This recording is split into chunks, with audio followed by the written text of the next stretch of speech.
On a cold night, a homeless girl finds two babies abandoned in the snow. With courage and without hesitation, she warms them with the only protection she has, her torn jacket.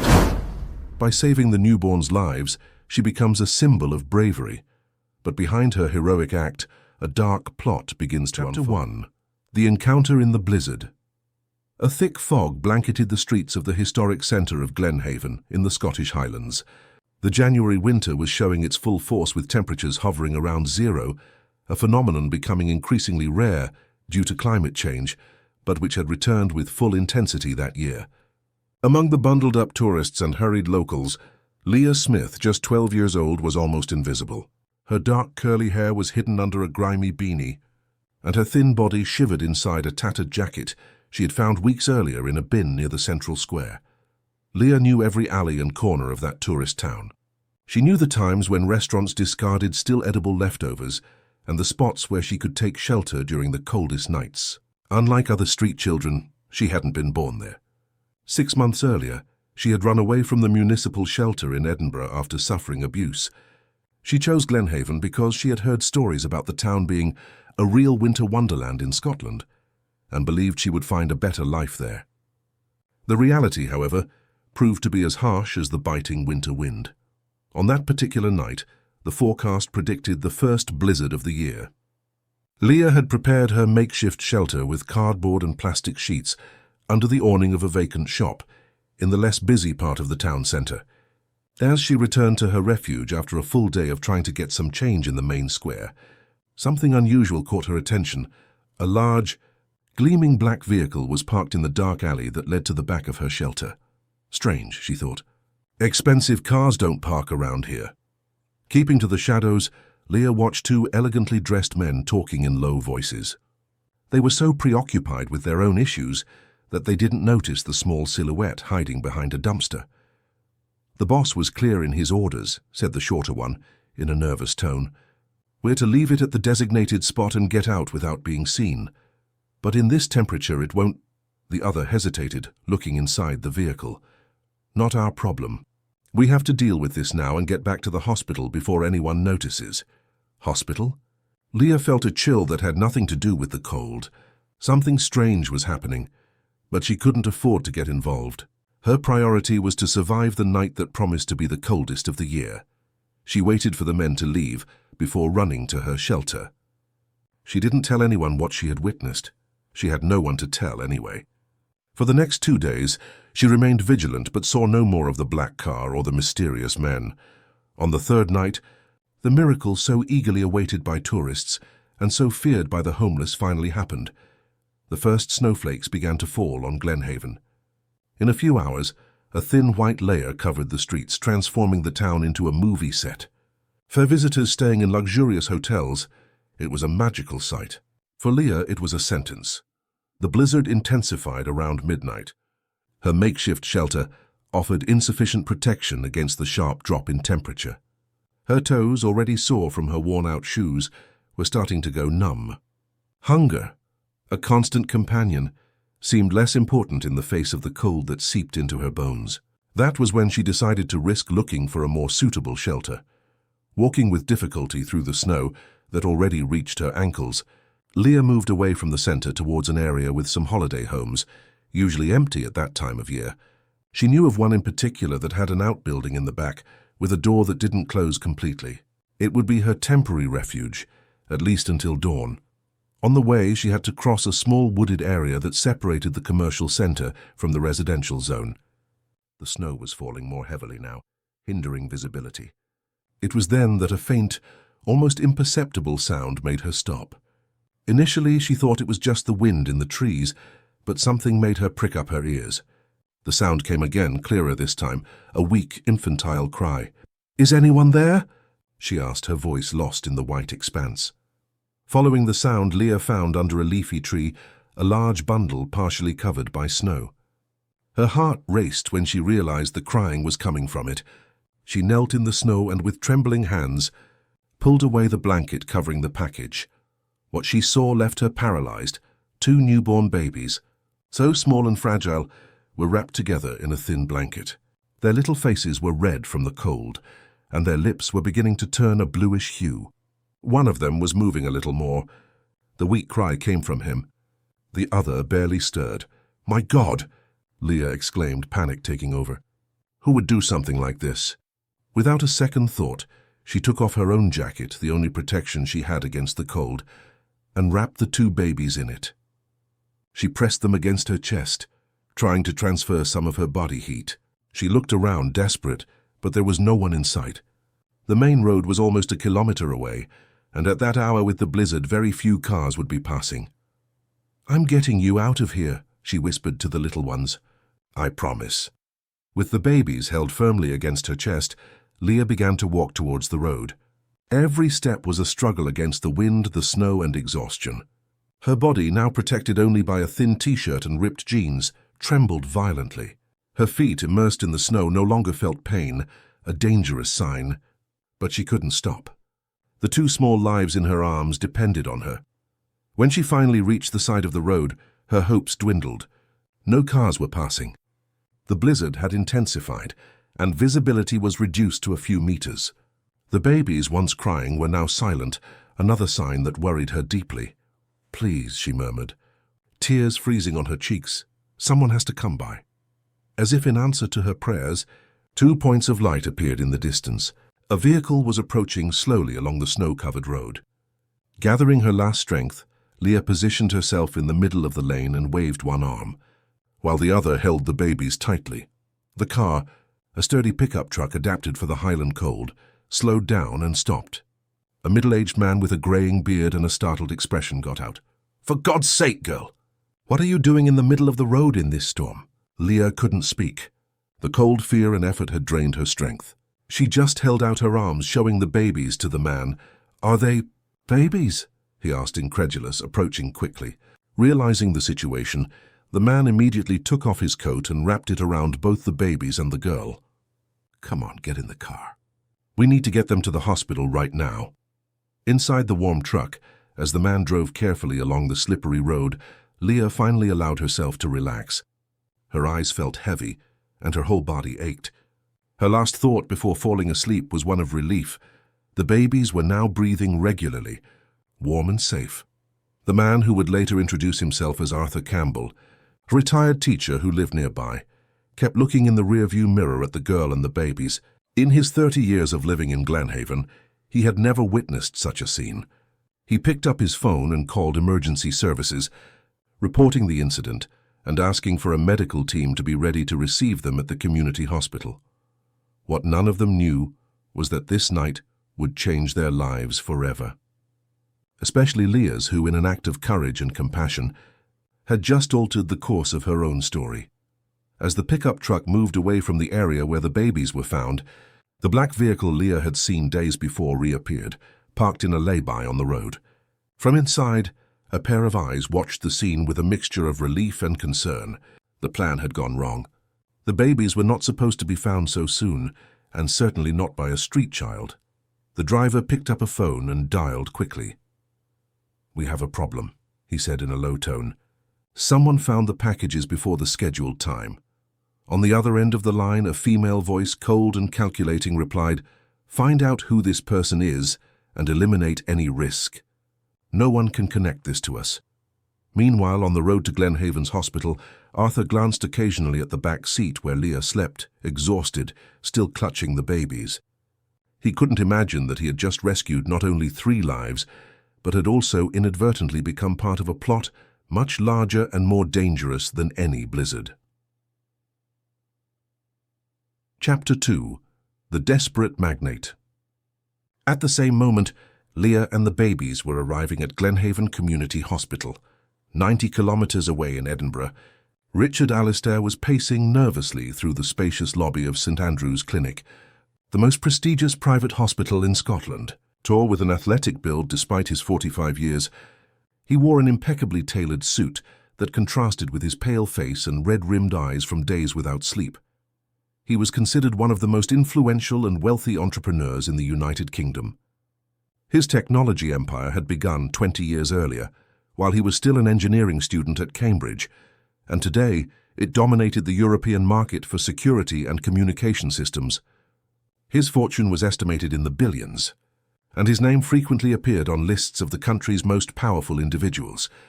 But at that moment, not all his money or influence could calm the desperation he felt. Precisely 72 hours ago, his newborn twin sons had disappeared from the neonatal ICU. What should have been the happiest moment of his life, the birth of his first children, after years of trying, had turned into his worst nightmare. "Still no news, Mr. Alistair?" asked one of the private security guards who had been with him since the disappearance. Richard just shook his head, unable to form words. The pain was too deep, the fear paralyzing.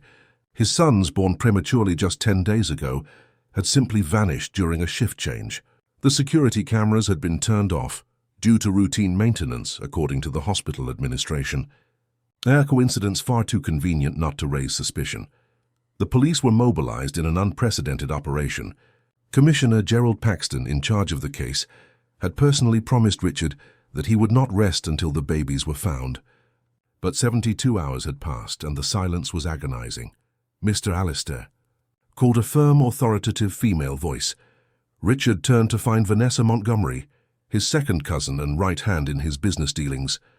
She was an elegant woman in her 40s, with brown hair pulled back in a perfect bun and a penetrating gaze. She had arrived from London as soon as she heard about the disappearance. "The commissioner is on the line," she said, holding out her mobile phone. "He says it's important." With trembling hands, Richard took the call. For a few moments, his face remained expressionless, as if he couldn't comprehend what he was hearing. Then suddenly, his eyes filled with tears, and he had to lean against the wall to keep from falling. "They're alive?" he asked, his voice choked with emotion. "Are you sure? And they're okay?" Vanessa watched her cousin's every reaction, her expression serious and composed, but with something indefinable in her eyes. "I'm on my way there right now," Richard declared, ending the call.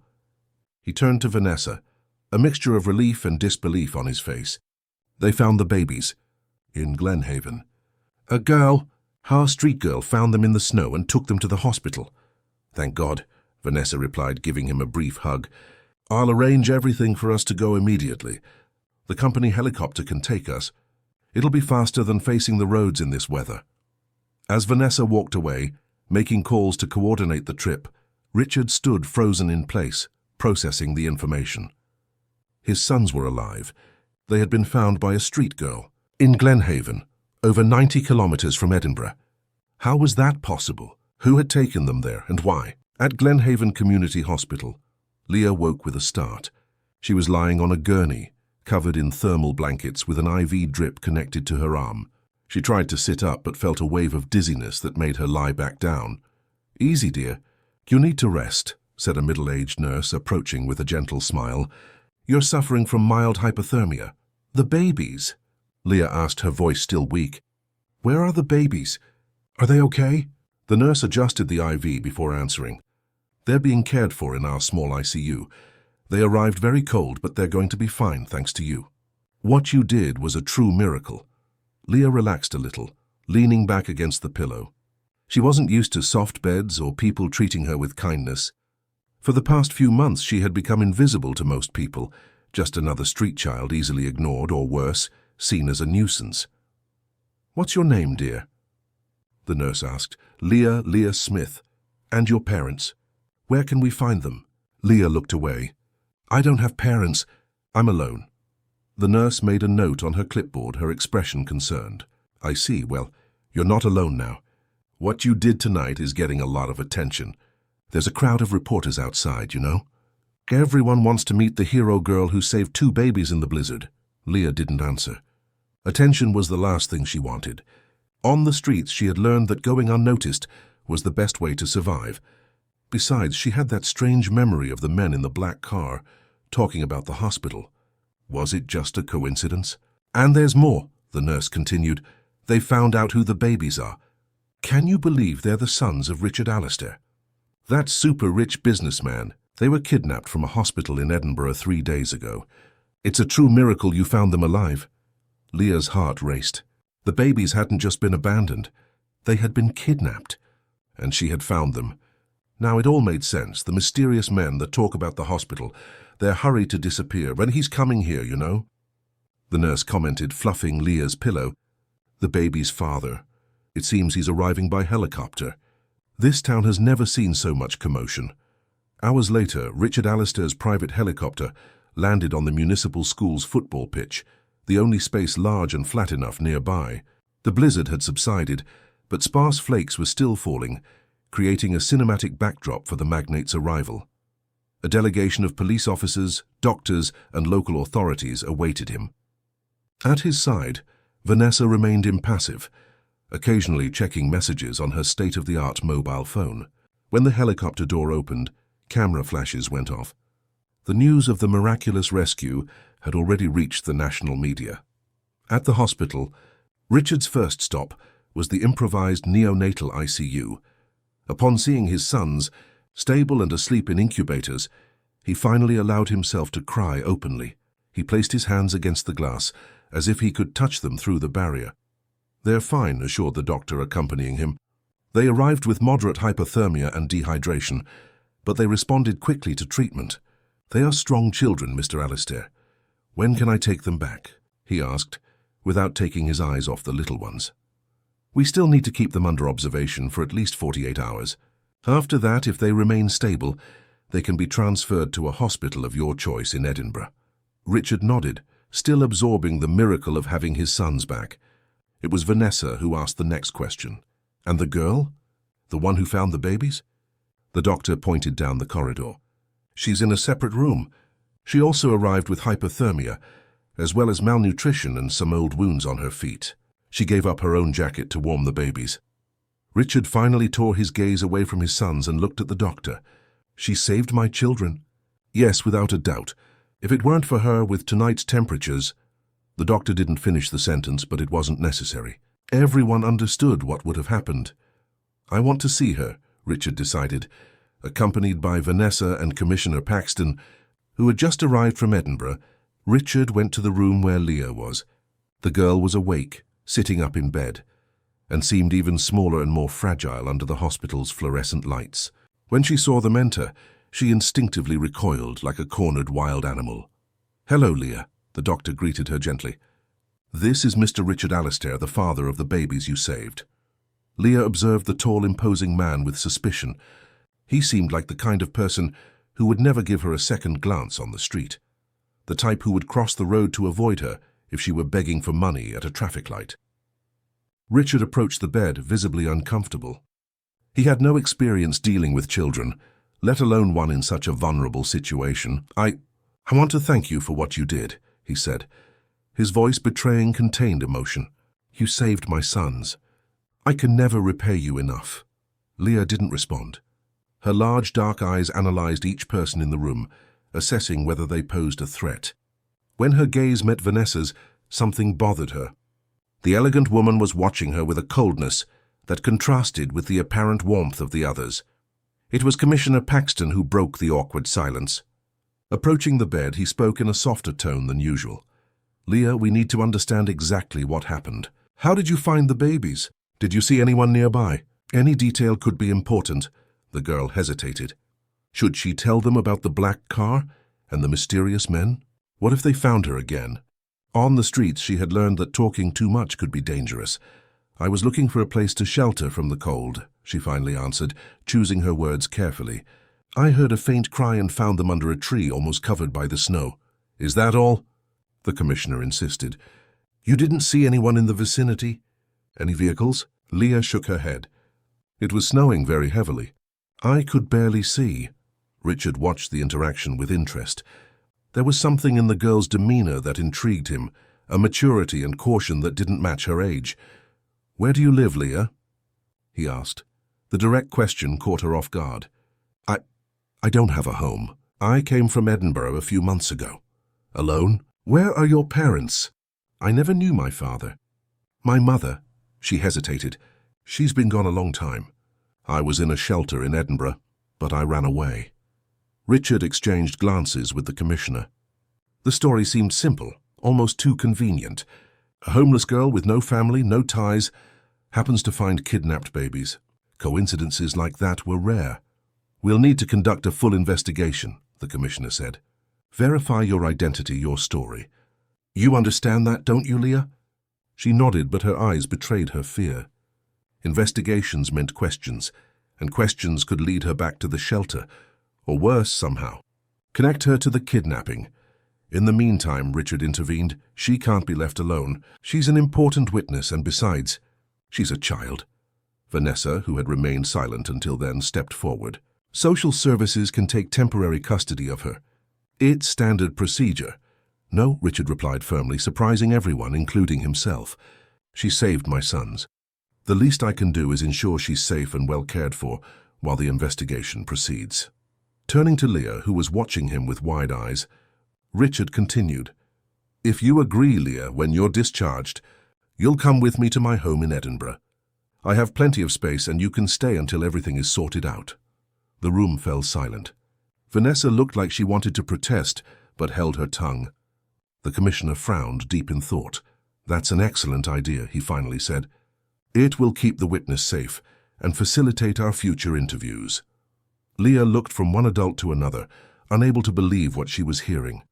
Go to a billionaire's house? That seemed too unreal, like one of those fairy tales she used to read when she still went to school. But there was something in Richard's eyes, a mix of gratitude, doubt, and determination that made her accept with a slight nod. What none of them noticed was the dark expression that briefly crossed Vanessa's face upon hearing the decision. Discreetly, she moved away from the group and took her phone out of her pocket, typing a short message. Complication. The girl is coming with us. We need to change the plan. Chapter 3. The Mansion of Suspicions. A week after the rescue in the blizzard, Leah found herself before the imposing gates of the Alistair mansion in the Grange, one of Edinburgh's most exclusive neighbourhoods.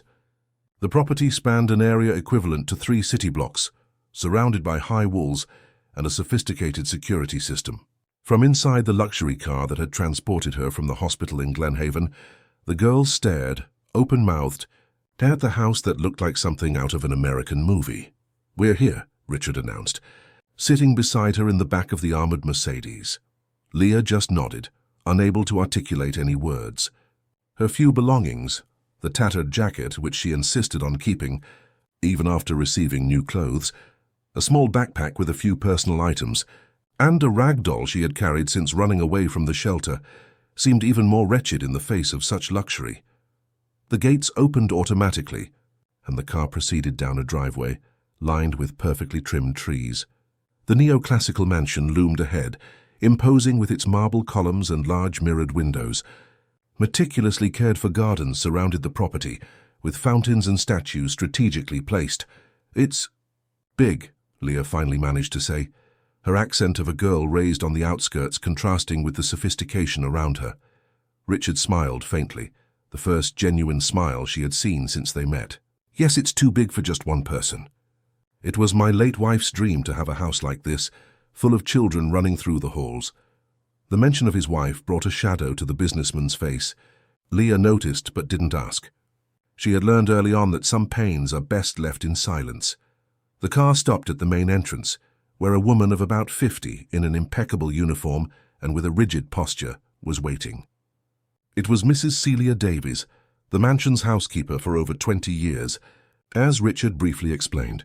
Welcome, miss, the housekeeper greeted with studied formality, but her eyes scanned Leah from head to toe, lingering on her disheveled hair and dirty nails, despite the bath she had taken at the hospital.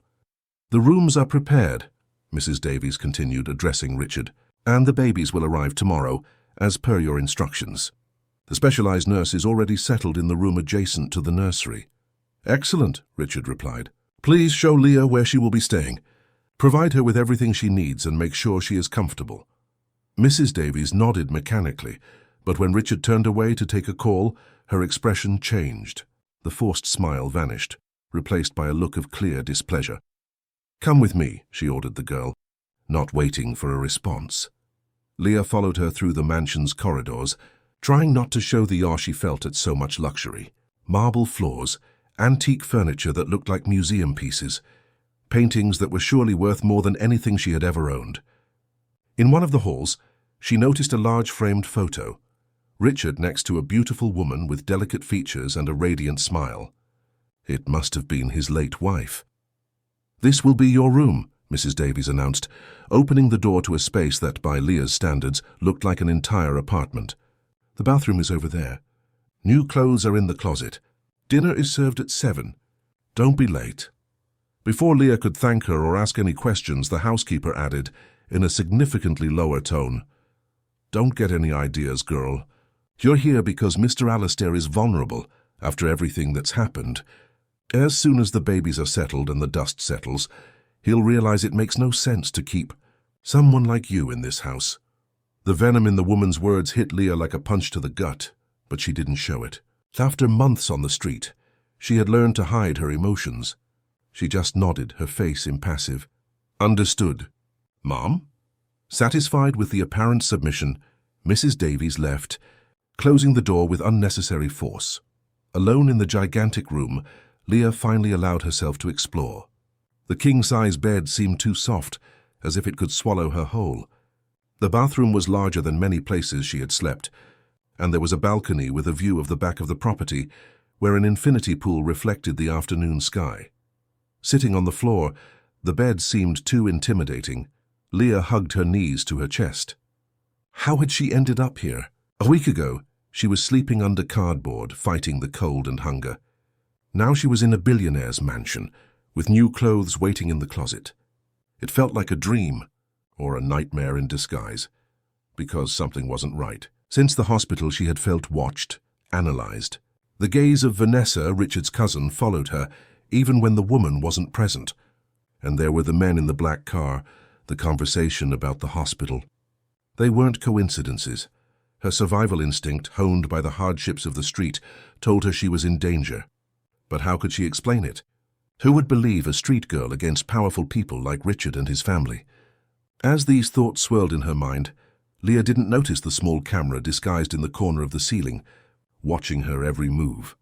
In the mansion's main office, Richard was reviewing documents related to his son's kidnapping when Vanessa entered without knocking, as was her habit.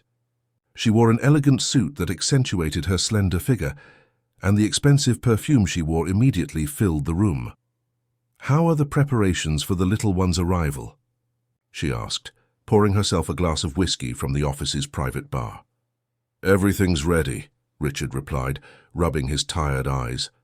"The nursery is equipped with the best of everything, and I've hired 2 nurses to take turns with their care." Vanessa sat in the armchair opposite the desk, crossing her legs in a studiedly elegant movement. "And the girl? Has she settled in?" "Yes, Celia took her to her room upstairs." A heavy silence followed the answer. Vanessa seemed to want to say something but hesitated, which was unusual for someone so direct. "Speak," Richard encouraged, knowing his cousin's expression well when she had something important to say. "Don't you think it's risky having her here?" "This girl," Richard frowned. "Risky? She saved my sons, Vanessa." "On the contrary, I think it's my duty to make sure she's okay." "I understand your gratitude, cousin, but think rationally. We know nothing about her. What if it's not just a coincidence? What if she's involved in some way? A 12-year-old child involved in an elaborate kidnapping? That's absurd, is it?" Vanessa questioned, leaning forward.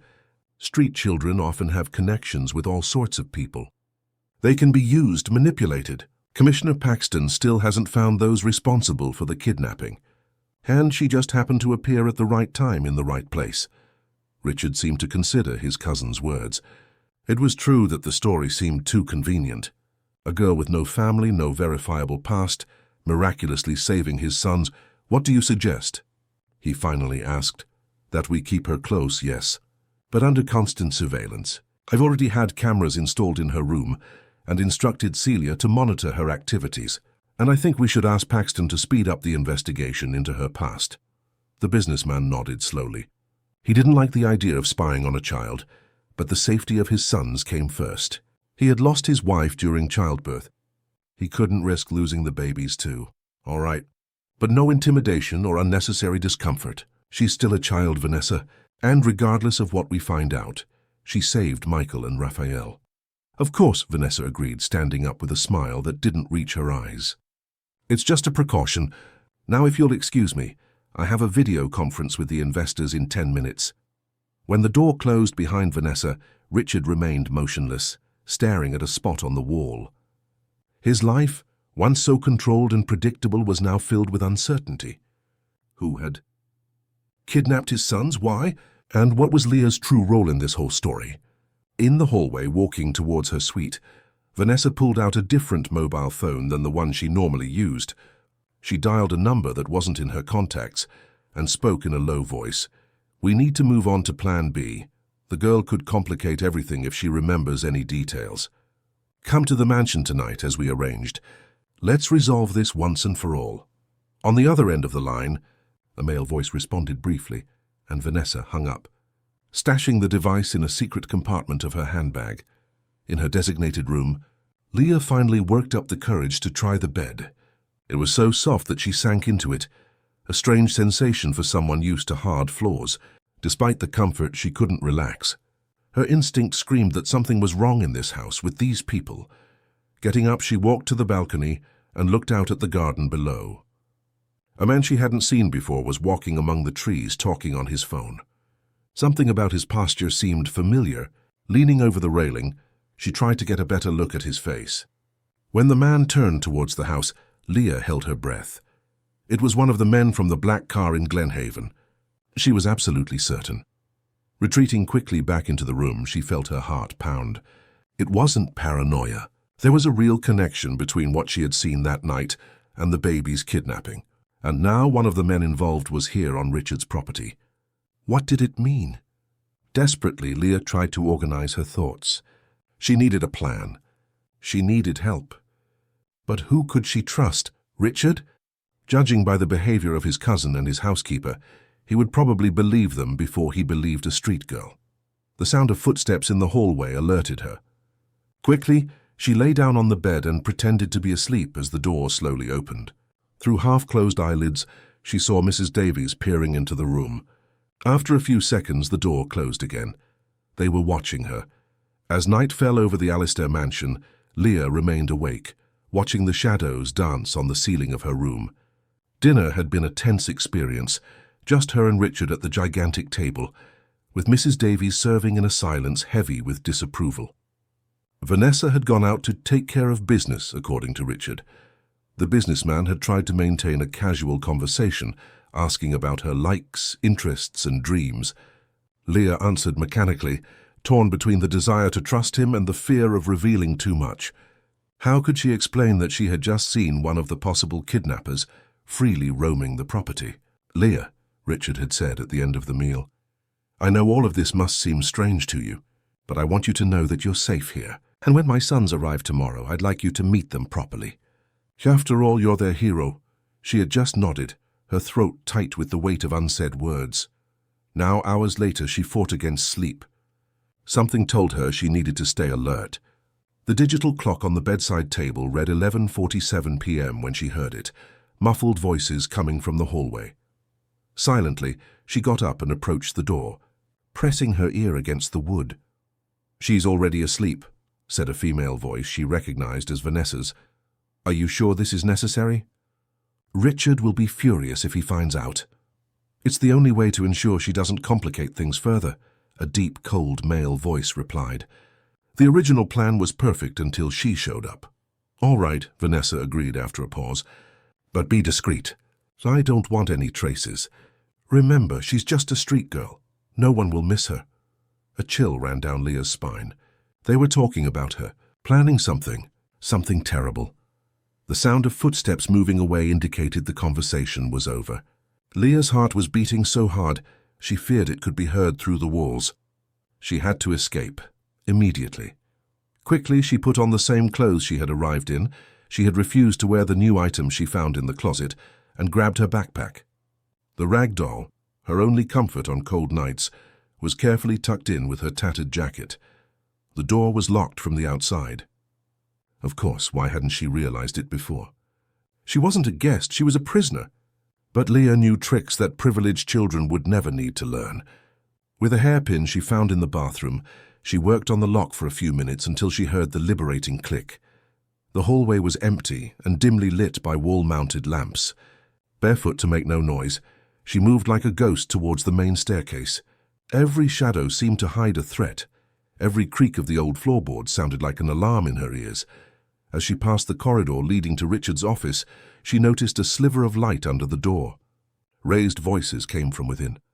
Approaching cautiously, she recognized the businessman's voice and that of a man she hadn't heard before. "I just want to understand the motive," Richard was saying, his voice thick, with what sounded like a mixture of anger and alcohol. "Why would someone kidnap my sons just to leave them to die? What kind of monster would do that?" "We're still investigating, Mr. Alistair," the other voice replied, which Leah assumed belonged to Commissioner Paxton, "but I have good reason to believe their intention wasn't to let the babies die. Something must have gone wrong with the plan. And the girl, did you find out anything about her?" Leah held her breath, pressing herself even closer to the door. "Well, that's interesting," the Commissioner said. "Her name really is Leah Smith, and her story checks out. Daughter of a single mother, raised on the outskirts of Edinburgh. The mother passed away 2 years ago from tuberculosis. Leah went to a state-run shelter, from which she ran away 8 months ago after reports of abuse. She's been living on the streets ever since, first here, then in Glenhaven. So she's not involved. There's nothing to connect her to the kidnapping, other than the fact that she found the babies. On the other hand, we still haven't identified those responsible. And there's something that bothers me.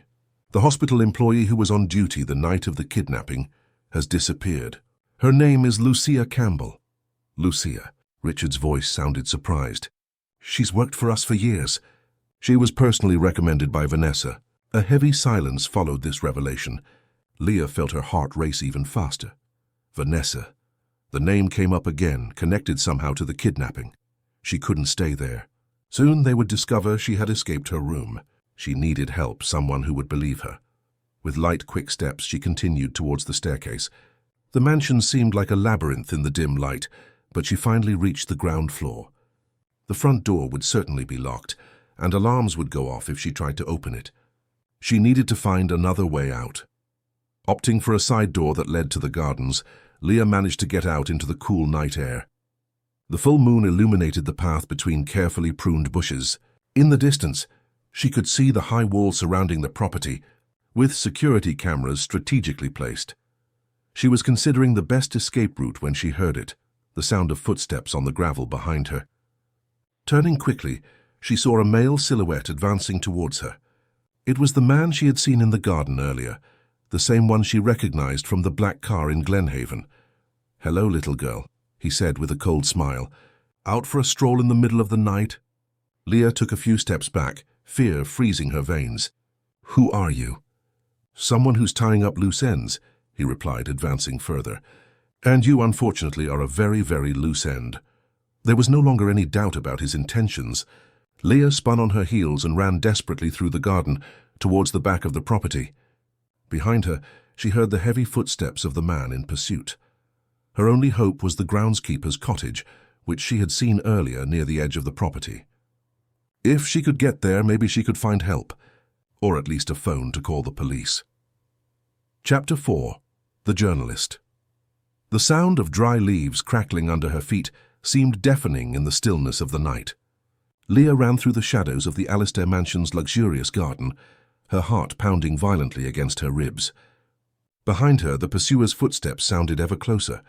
"No use running, girl," the man shouted, his voice carrying a threat that made the hairs on Leah's neck stand on end.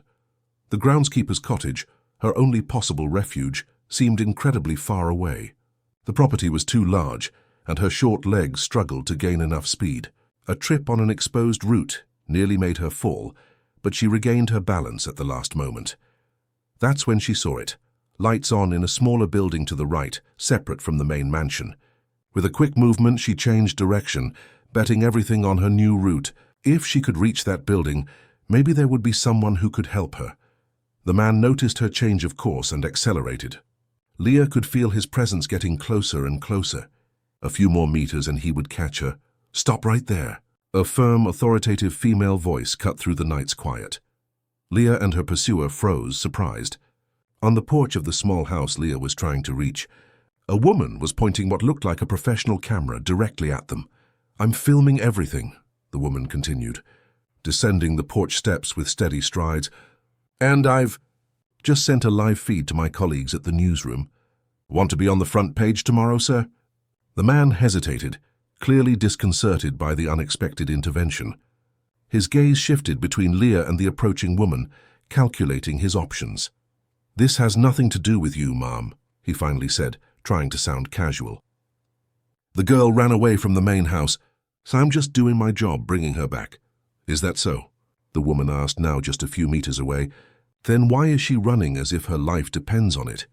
And why are you chasing her at, let me see, 2 in the morning? Leah took advantage of the distraction to run towards the woman, positioning herself behind her. Up close, she could see that her savior was about 35, with curly hair tied in a casual bun, and wore thick-rimmed glasses that framed sharp, intelligent eyes. "Go away," the woman ordered the man, her voice leaving no room for argument. "Or call Mr. Alistair right now in front of me and explain what's happening." For a tense moment it seemed the man would advance, but then with a look of pure hatred directed at Leah, he slowly backed away. "This isn't over," he muttered, before turning and disappearing into the darkness of the garden. When the man's footsteps could no longer be heard, the woman turned to Leah, crouching down to be at eye level with her. "Are you okay?" Leah nodded, still trembling. "Thank you." I think he was going to... Shh, it's okay now," the woman reassured her, gently placing a hand on the girl's shoulder. "Come on, let's go inside. You can tell me what's going on in there." The small house the woman led her to was actually a guest cottage at the back of the property. Unlike the opulence of the main mansion, the atmosphere was cozy and unpretentious, with books stacked on side tables and minimalist decor. "Sit down," the woman said, pointing to a comfortable sofa. "I'll make us some hot chocolate. You look like you need it." As the woman moved around the small open-plan kitchen, Leah finally allowed herself to relax a little. The immediate danger had passed, but she was still trapped on this property, with people who clearly wanted to harm her. "By the way," the woman said, returning with 2 steaming mugs, "I didn't introduce myself properly. I'm Louisa Oliver, an investigative journalist for the Caledonian Chronicle. I'm staying here at Richard Alistair's invitation for a series of exclusive interviews about the baby's kidnapping." Handing one of the mugs to Leah, she added, "And you must be Leah, the girl who found the twins. The story that shook the nation." Leah accepted the hot chocolate, feeling the warmth of the drink heat her hands, which were cold with fear.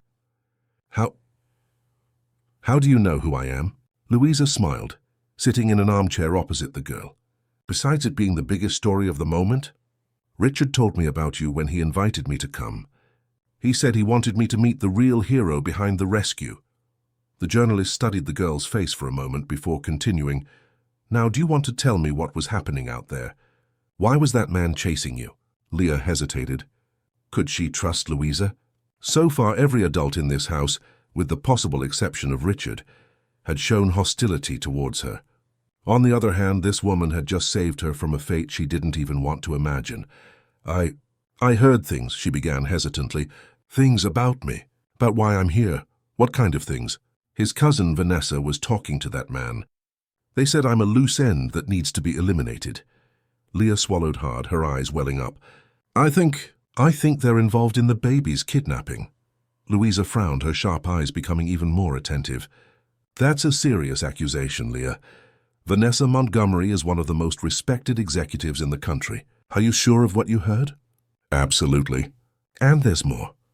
Leah put her mug on the coffee table and leaned forward, her voice dropping to a conspiratorial whisper. "Before I found the babies in Glenhaven, I saw that same man who was chasing me. He was with another guy parked in a black car near where I slept. They were talking about a hospital and orders from the boss.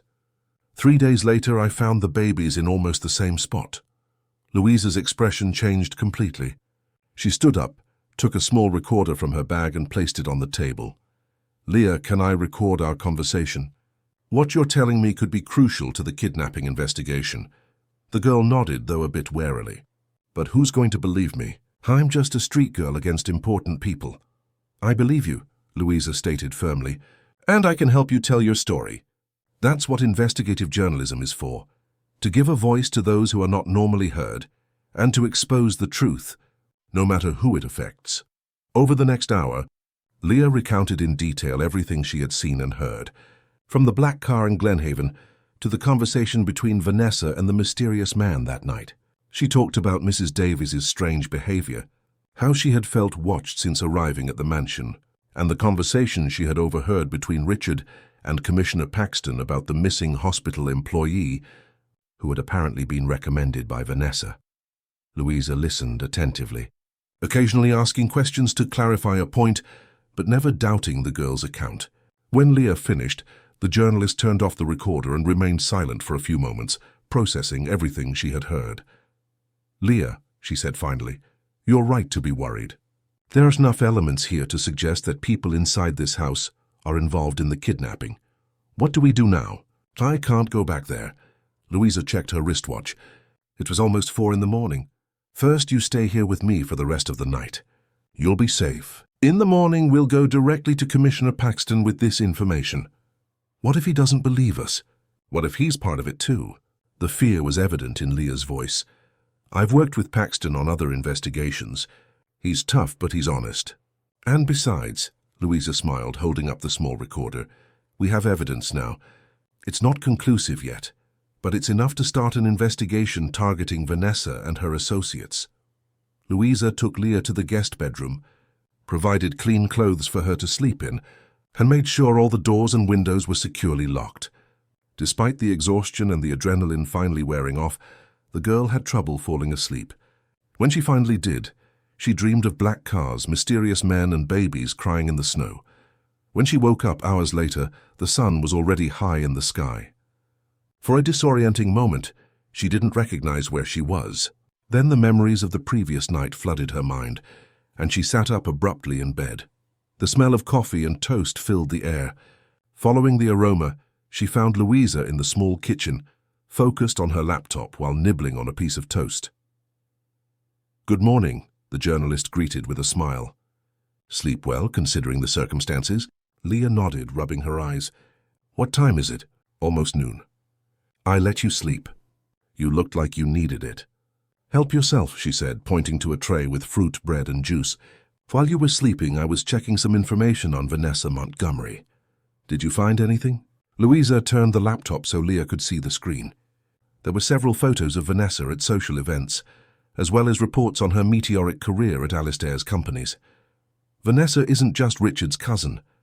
She's the presumed heir to the entire Alistair empire if something happens to him, and there are no other direct heirs. Leah frowned, picking an apple from the tray. "But now there are the babies." "Exactly," Louisa confirmed, her eyes shining with the intensity of someone who has just connected important pieces of a puzzle. Until 6 months ago, Vanessa was the only person in the line of succession. The death of Clara Alistair during childbirth changed everything. Clara? Richard's wife? Yes, she was a pediatric doctor, known for her humanitarian work. She met Richard during a social outreach event he funded. They married 2 years ago, and the pregnancy was announced soon after. According to news reports at the time, it was a surprise when they found out they were having twins. Leah absorbed every piece of information, trying to fit it into her own mental puzzle. So Vanessa lost the inheritance when the twins were born. Not just the inheritance, Louisa explained, scrolling down the screen to show more articles. She also lost power. She was practically the CEO of the companies, while Richard dealt with his grief. With the arrival of his sons, Richard announced he would reduce his professional commitments to focus on fatherhood. He appointed a new CEO, relegating Vanessa to a secondary role for the first time in years. "And then the babies were kidnapped," Leah murmured, understanding dawning in her eyes. To be found dead in the cold later. A convenient tragedy that would leave Richard emotionally shattered and likely unwilling to try for more children.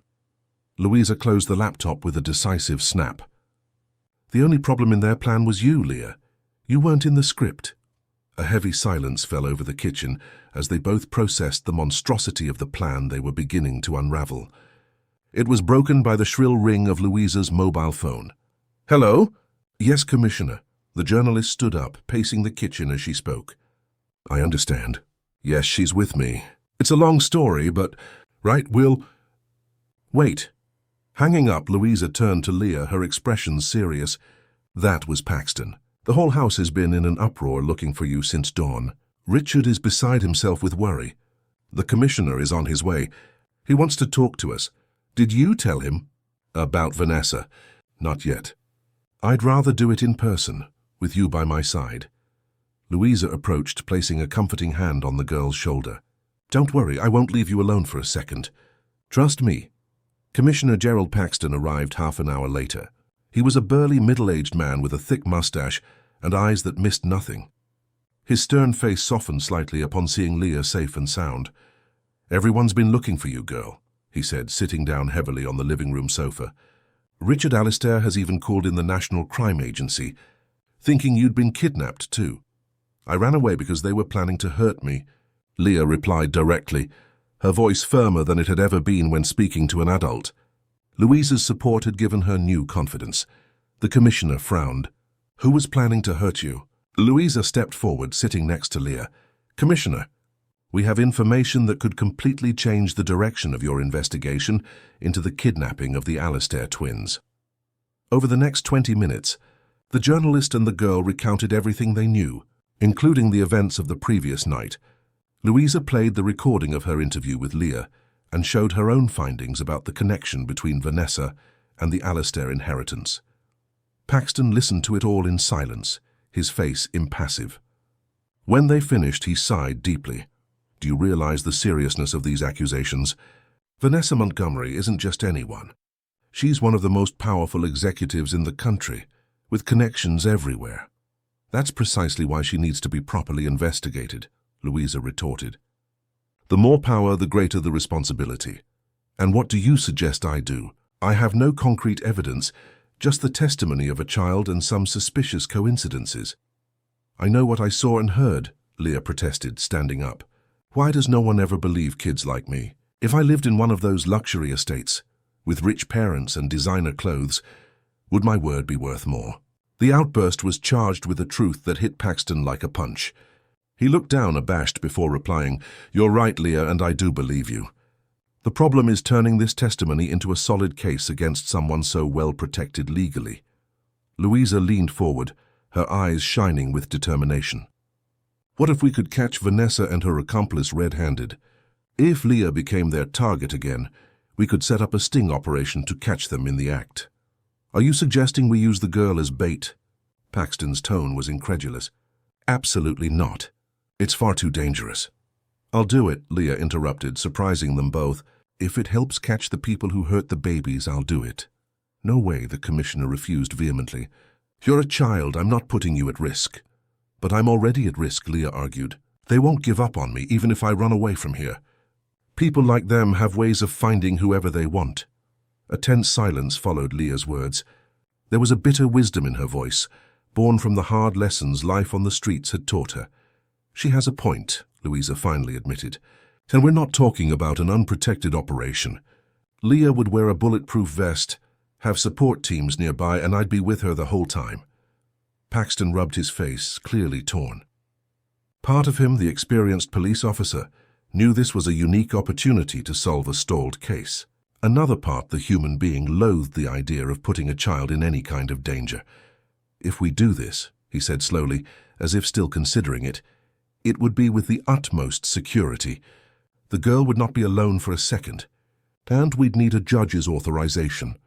And Richard's, Louisa added. He has to know. If Vanessa is really behind all this, he's as much a victim as the babies. How do you think he'll react? Leah asked, suddenly worried. She's his family. The truth hurts, Paxton replied, standing up with renewed determination. But Richard Alastair strikes me as a man who prefers a painful truth to a comfortable lie, especially when it comes to the safety of his sons. That same afternoon, a tense meeting took place in Richard Alastair's office. Present were the businessmen, visibly shaken by the revelations, Commissioner Paxton, Louisa, and Leah, who stayed close to the journalist as if seeking protection. I can't believe it, Richard muttered, running his hands through his hair repeatedly. Vanessa, my own cousin, the person I considered practically a sister. The evidence is circumstantial, Mr. Alastair, Paxton explained carefully, but there are too many connections to be ignored.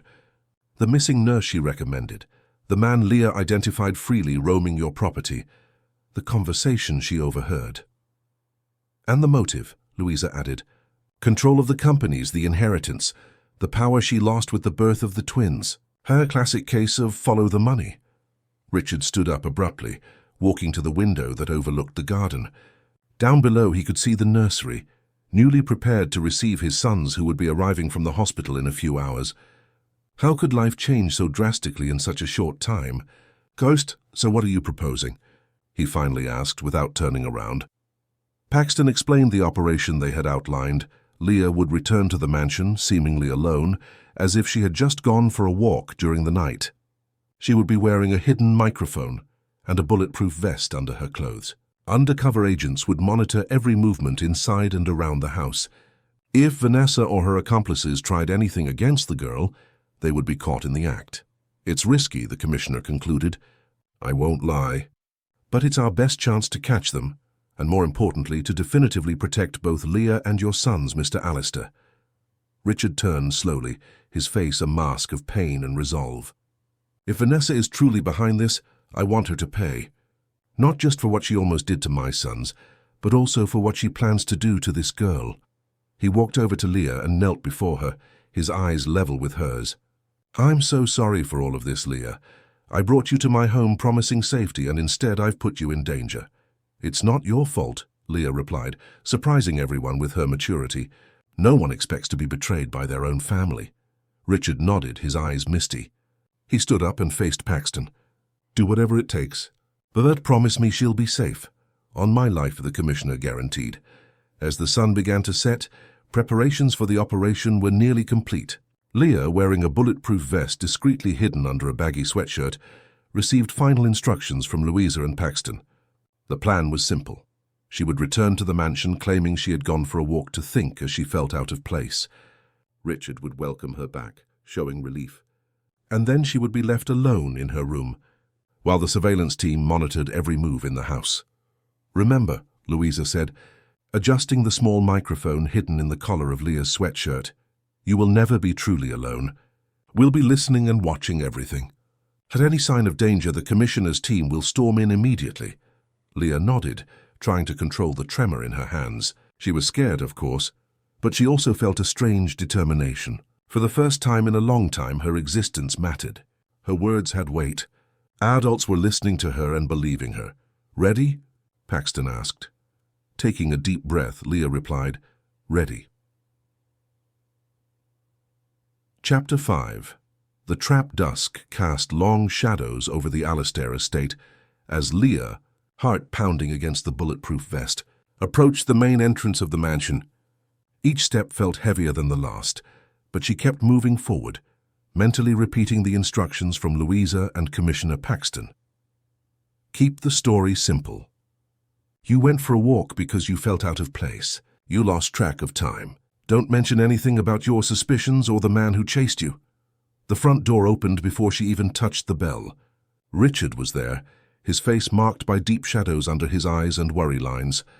Upon seeing her, his expression transformed into palpable relief, a genuine reaction that didn't need to be staged for the operation. "Leah, thank God." He stepped forward, placing his hands on the girl's shoulders, examining her as if looking for injuries. "Where have you been? We were all worried sick." "Sorry," she mumbled, lowering her eyes in a convincing display of embarrassment. I felt suffocated. I'm not used to so many things, so many rules. I needed some air. I ended up walking further than I intended." Richard sighed, guiding her inside. "The important thing is that you're okay. Come on, you must be hungry." In the grand entrance hall, Mrs. Davies waited, her lips pressed into a thin line of disapproval. Beside her stood Vanessa, elegantly dressed as always, but with something new in her expression upon seeing Leah, a mixture of surprise and something that almost looked like fear. "The runaway has returned," Vanessa commented, forcing a smile that didn't reach her eyes. "We had to postpone the baby's arrival because of you, you know." Richard was completely distraught. "I'm sorry," Leah repeated, avoiding looking directly at the woman, afraid her eyes would betray the knowledge she now possessed. "Well, what matters is that everything's fine now," Richard intervened. "The babies will arrive tomorrow morning, and we can finally start to establish some normality around here." Vanessa discreetly checked her wristwatch, a movement that did not go unnoticed by Leah. "Unfortunately, I won't be able to be here for the little one's arrival. I have that meeting in London first thing, remember? The board won't wait. Of course, Richard agreed distractedly. Business continues. Celia, please get something for Leah to eat and make sure she gets some rest. It's been a long day for all of us. The housekeeper nodded stiffly and indicated for Leah to follow her to the kitchen. As they walked away, the girl could hear Vanessa speaking in a low tone to Richard. Cousin, we need to talk about security. A street kid running off in the middle of the night is not a good sign. Perhaps we should reconsider this arrangement, especially with the babies arriving. Leah couldn't hear Richard's reply, but a chill ran down her spine. The act was beginning. In the kitchen, Mrs. Davies prepared a sandwich and placed it before the girl with a glass of milk. Eat, she ordered curtly. And the next time you decide to get some air, remember that there are people in this house who have better things to do than search for ungrateful little girls. Leah bit into the sandwich in silence, feeling the weight of the hidden microphone under her clothes. She imagined Louisa, Paxton, and the entire police team listening to every word, every interaction. The idea was both comforting and terrifying. After the meal, she was escorted to her room, the same one as before, now with the door unlocked, as if there had never been a problem. Upon entering, she immediately noticed that her few things had been disturbed. The old jacket and the rag doll were arranged differently from how she had left them. Following instructions, she acted normally. She took a shower, put on the pajamas provided by the house, over the bulletproof vest, which was uncomfortable but necessary, and lay down on the enormous bed. She turned off the lights but remained alert, her eyes half closed, watching the shadows dance on the ceiling. The wait seemed endless. The minutes dragged on like hours. 1, 2, 3 hours passed with no suspicious movement. Leah fought against sleep, mentally repeating the commissioner's instructions to stay awake. It was then that she heard it, a soft, almost imperceptible click as her doorknob slowly turned. Someone was trying to enter without making a sound. Leah's heart raced, but she kept her breathing steady, pretending to be fast asleep. The door opened just enough to allow a slender figure to slip inside. From the silhouette against the dim light of the hallway, she recognized Vanessa. The woman stood motionless for a few moments, apparently checking if Leah was truly asleep. Then, with silent steps, she approached the bed. The air seemed to freeze in Leah's lungs as she resisted the urge to open her eyes or shift her position. Instead of coming closer, however, Vanessa went to the bedside table where Leah had left her backpack and belongings. With nimble fingers, she began to search through the items as if looking for something specific. Nothing, she muttered to herself, so quietly it was barely audible. Where would you hide? She then turned to the closet, methodically examining each piece of clothing, every pocket, every possible hiding place. Her search was meticulous and professional. Clearly, this wasn't the first time she had done something like this. After a few minutes of not finding what she was looking for, Vanessa returned to the side of the bed, observing the supposedly sleeping girl. Leah could feel her penetrating, calculating gaze, and it took all her self-control to keep her breathing regular and her eyes closed. You saw something, didn't you? Vanessa whispered, more to herself than to Leah. But what exactly do you know? After a few more seconds of contemplation, Vanessa left the room as silently as she had entered. Leah waited several minutes before releasing the breath she had been holding. Her entire body was trembling with tension. Did you hear that? She whispered into the hidden microphone as quietly as she could. No response came, of course. The system only allowed the surveillance team to hear her, not the other way around. But Leah knew they had recorded everything. It was an important piece of the puzzle, though not enough to definitively incriminate Vanessa. Despite her exhaustion, sleep did not come for the rest of the night. Leah remained alert, watching every shadow, every sound. When the first light of morning began to filter through the curtains, she finally relaxed a little. She had survived the night, but the operation had not yet produced the conclusive evidence they needed. She dressed calmly, choosing clothes loose enough to hide the vest, and went down for breakfast. In the enormous dining room, only Richard was present, focused on his tablet, while distractedly stirring a cup of coffee. "Good morning," Leah greeted hesitantly. Richard looked up, smiling slightly. "Good morning, Leah. Did you sleep well?" The question carried a special weight.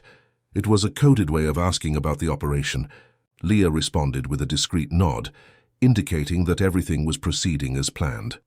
"The babies arrive in an hour," Richard continued, keeping the conversation casual. "I thought maybe you'd like to be here to welcome them properly. After all, you're the reason they're alive." "I'd like that very much," Leah answered sincerely. Despite all the tension and danger, the idea of seeing the little ones she had saved brought her a strange sense of closure. The rest of breakfast passed in comfortable silence. Richard seemed lost in thought, occasionally glancing at Leah as if seeing her in a new light. The girl, for her part, was hyper-aware of every movement in the house, the sound of distant footsteps, the clinking of dishes in the kitchen, the muffled murmur of conversations among the staff. Vanessa did not appear for breakfast. According to Mrs. Davies, who entered briefly to refill the coffee, the executive had left at dawn to catch her flight to London. The information made Leah exchange a meaningful look with Richard. If Vanessa had left the mansion, it complicated the operation, but they both knew she wouldn't be acting alone. At 9 o'clock sharp, a private ambulance entered through the gates of the Alistair mansion. It was a luxurious vehicle, more like a small mobile clinic than a typical ambulance. It was bringing the twins, Michael and Raphael, from a private hospital in Edinburgh, where they had remained under observation after their transfer from Glenhaven. Richard and Leah waited at the main entrance, accompanied by a medical team hired for their initial care at home. The tension in the air was palpable, not just because of the ongoing police operation, but from the genuine emotion of the moment. When the ambulance doors opened and the nurses descended with 2 small portable bassinets, Leah felt unexpected tears well up in her eyes. There they were, the babies she had found nearly frozen in the snow, now healthy, with rosy cheeks and curious gazes. Richard walked towards the ambulance as if in a trance, taking one of the babies with trembling hands, while a nurse held the other. He turned to Leah, his eyes misty. "This is Michael," he said, bringing the baby closer so she could see him better. "And that's Raphael." "Finally home." Leah smiled, gently touching Michael's tiny hand, which immediately gripped her finger with surprising strength for such a small being. The moment was so genuine, so pure, that for a few seconds, all the dangers and conspiracies seemed distant and irrelevant. The procession moved to the nursery on the 2nd floor, a spacious room painted in soft shades of blue and green, decorated with a marine theme and filled with state-of-the-art equipment. It was a dream nursery for any baby, Leah thought, so different from the conditions in which she herself had grown up. While the nurses and medical team settled the babies and checked all the equipment, Richard guided Leah to a sitting area adjacent to the nursery, where they could talk more privately. "Any developments?" he asked in a low voice. Leah shook her head. "Vanessa came into my room at dawn. She was looking for something, rummaging through my things. She talked to herself, wondering what I might have seen or known." "That's consistent with someone who's worried about what you might have witnessed," Richard agreed, his face grim. "But it's not enough for a formal charge. So what now? If she really went to London, Paxton thinks she won't act personally. There are too many people involved, it's too risky. But her accomplices are still around, especially that man you identified." As if summoned by the conversation, a security guard Leah recognized immediately entered the nursery.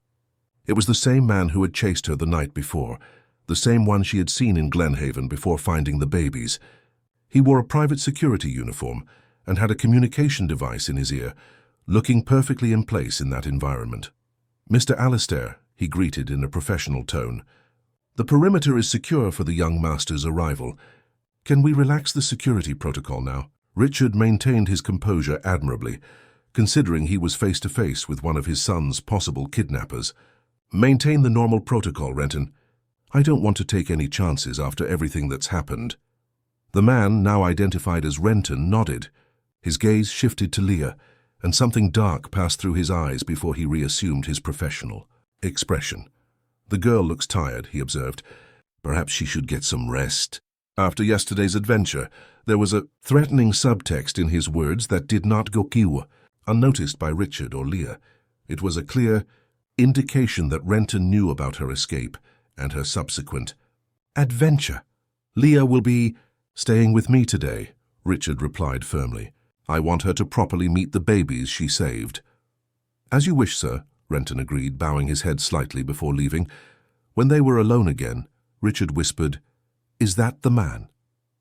Leah nodded, feeling a shiver run down her spine. "Yes, I'm absolutely sure. He works for the private security firm we hired 3 months ago on a recommendation from Vanessa. He was specifically assigned to handle the baby's security." Richard's face twisted into an expression of restrained anger. "We put wolves in charge of the sheep." The tension in the Alistair mansion mounted in the following hours. Renton's presence, always nearby, always watching, created a constant climate of threat.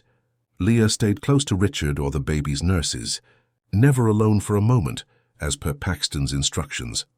Around noon, Louisa arrived at the mansion, ostensibly to continue her series of interviews with Richard about the kidnapping and the miraculous rescue.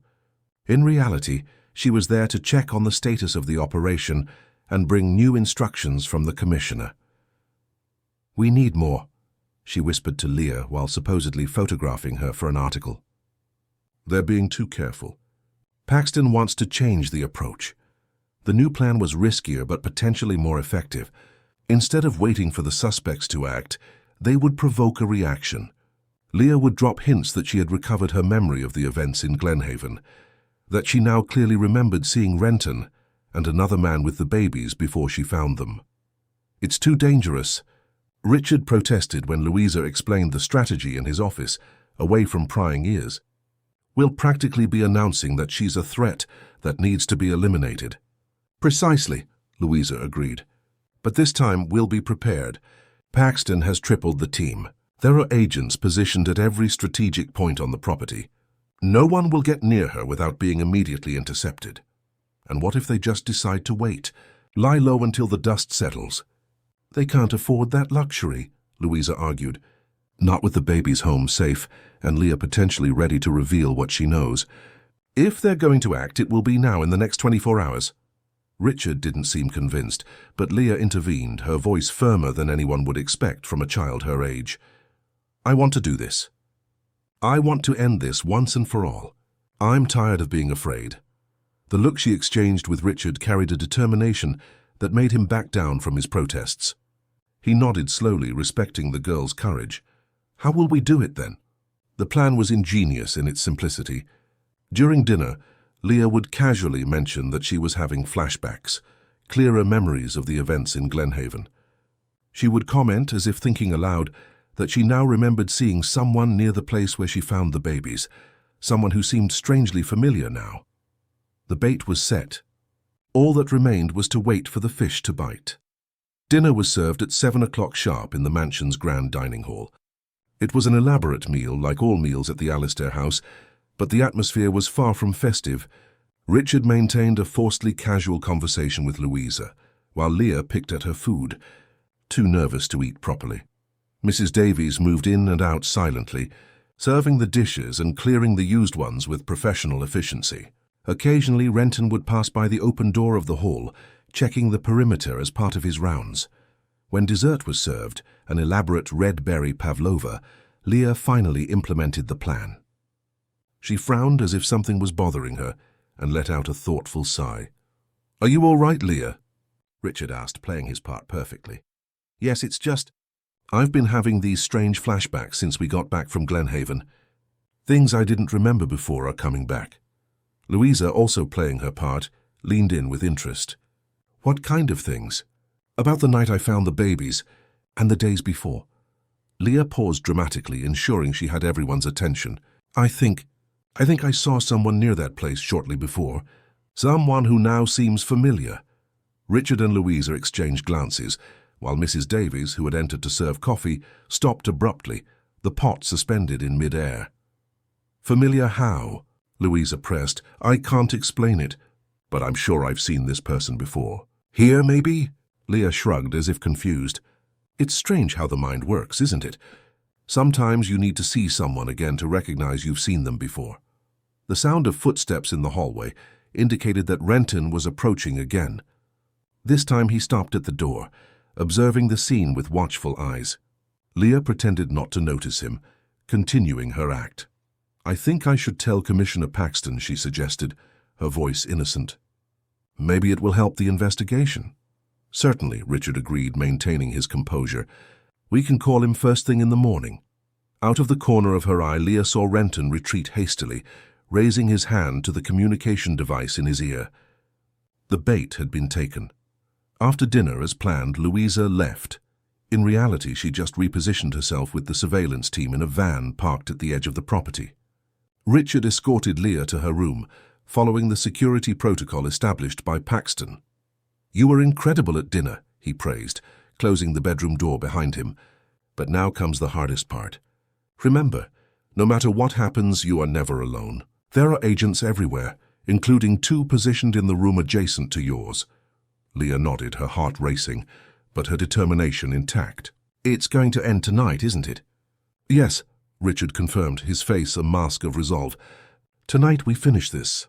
When Richard left, Leah followed her normal routine, bath, pajamas, lights out.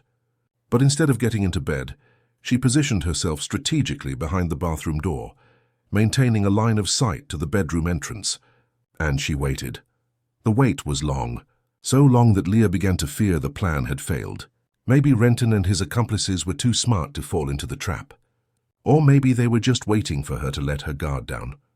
Nearly 2 hours later, when her muscles ached from the tense position, Leah finally heard it, the soft click of the door opening. She held her breath, watching through the crack of the bathroom door. 2 figures entered the room silently. One of them was Renton. The other, to her surprise, was Mrs. Davies. They both moved with the precision of predators, approaching the bed where they expected to find Leah asleep. When they discovered the bed was empty, there was a moment of confusion. Renton gestured for Celia to check the bathroom, and Leah realized she had to act quickly. She stepped out from her hiding place, facing the intruders. "Looking for me?" The surprise on their faces lasted only a second, before turning into cold determination. Renton advanced towards Leah, his hand already moving inside his jacket, where he surely carried a weapon. "You shouldn't have meddled, girl," he snarled. "Some street kids just disappear. No one misses them." That's when everything happened at once. The bedroom door burst inward, police agents swarmed in from every possible entrance, including the balcony window. Louisa appeared behind them with a professional camera, documenting everything. "National Crime Agency, freeze!" shouted Commissioner Paxton, leading the raid with his gun drawn. Renton tried to draw his weapon but was immediately tackled by 2 agents. Mrs. Davies, on the other hand, froze in place, her face a mask of impotent fury. In a matter of seconds, both were subdued and handcuffed. Paxton approached Leah, checking if she was okay, while Richard burst into the room, panic evident on his face until he saw the girl was unharmed. "We got everything on audio and video," Louisa assured, approaching with the camera still rolling. The threat was explicit. No jury in the world would acquit them.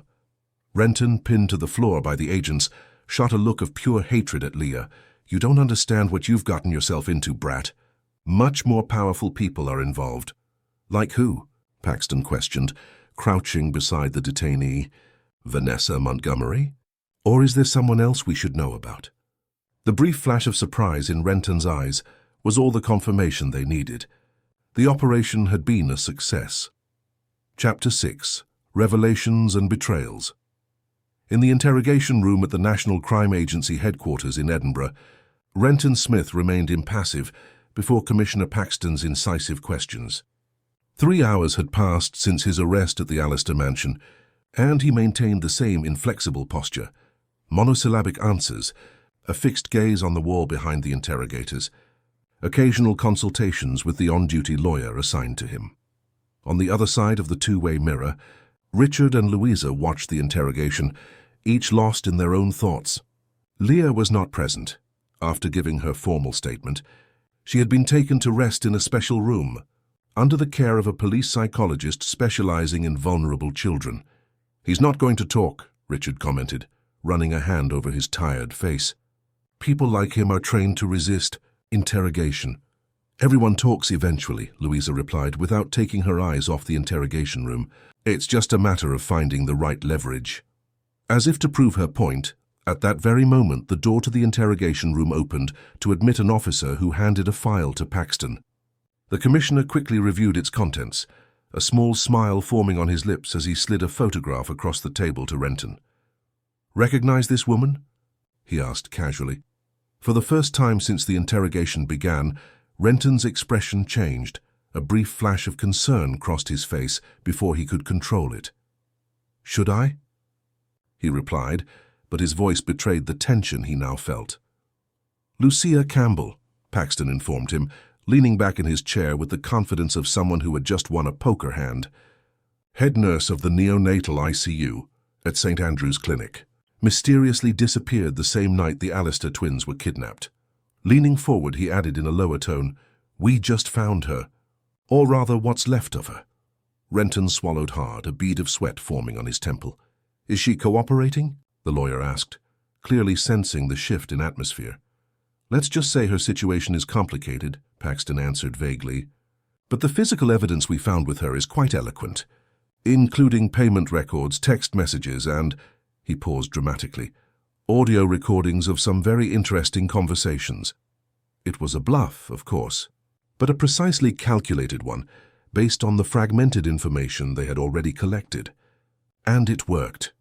I want to make a deal," Renton declared abruptly, ignoring his lawyer's whispered protests. In the observation room, Richard and Louisa exchanged surprised glances. "So quickly?" Richard murmured. "The mention of Lucia was the leverage," Louisa explained. "There's likely some personal connection between them, or he fears she's already given up information that hopelessly compromises him." Inside the interrogation room, Paxton maintained a neutral expression, despite the impending victory. "What kind of deal do you have in mind?" "Full immunity," Renton demanded. "New name, Witness Protection Program." "That depends on the value of what you have to offer," the commissioner replied cautiously. "Start talking." Renton glanced one last time at his lawyer, who just shrugged, defeated. Then, taking a deep breath, he began. "It was never about killing the babies. It was just a fake kidnapping, a charade. We were supposed to keep them alive in a safe location for a few days, just long enough to cause despair, and then return them in exchange for some concessions." "What concessions?" Paxton pressed. "Mainly business-related. There was a deal to force Richard to give up his controlling stake in some specific companies. A restructuring of the power dynamics in the Alistair Empire. Who gave the orders?" Renton hesitated, fear evident in his eyes. "I can't say that. It's suicide." "But it was Vanessa who hired you," Paxton insisted. A tense silence hung in the room. Finally, Renton nodded slowly. "Yes, she hired us, me and Bennett. But there was someone else, someone above her." In the observation room, Richard felt as if the floor had been pulled out from under him. It was one thing to suspect his cousin was involved, another thing entirely to hear it confirmed. And there was still the suggestion that she hadn't acted alone, that there was another, as yet unidentified, conspirator. Why did things go wrong? Paxton asked, keeping the interrogation's momentum. "The girl," Renton answered, bitterness evident in his voice. "There wasn't supposed to be any street kid. The plan was simple. Get the babies out of the hospital with Lucia's help. Keep them in an isolated house outside Glenhaven for a few days. Then find them at a predetermined location, as if they'd been abandoned by kidnappers who'd given up. But something went wrong," Paxton concluded. "The police were getting too close to the safe house. Vanessa got nervous and ordered a change of plan. We were supposed to move the babies to another, more isolated location. During the transfer, we were almost intercepted by a police checkpoint. We panicked." Renton ran a hand over his face, genuine remorse finally showing through. "We decided to leave them temporarily in that wooded area, in a spot we thought was safe, while we assessed the situation. The idea was to come back in an hour, tops. But Leah found them first," Paxton completed. "Yes, when we got back, the babies were gone. It was chaos." Vanessa was furious. "And then, hours later, we saw it on the news. A street girl had found the Alistair twins and saved them from certain death." The narrative now flowed without needing pressure. Renton recounted how Vanessa had initially considered Leah's intervention a stroke of luck. The babies were safe.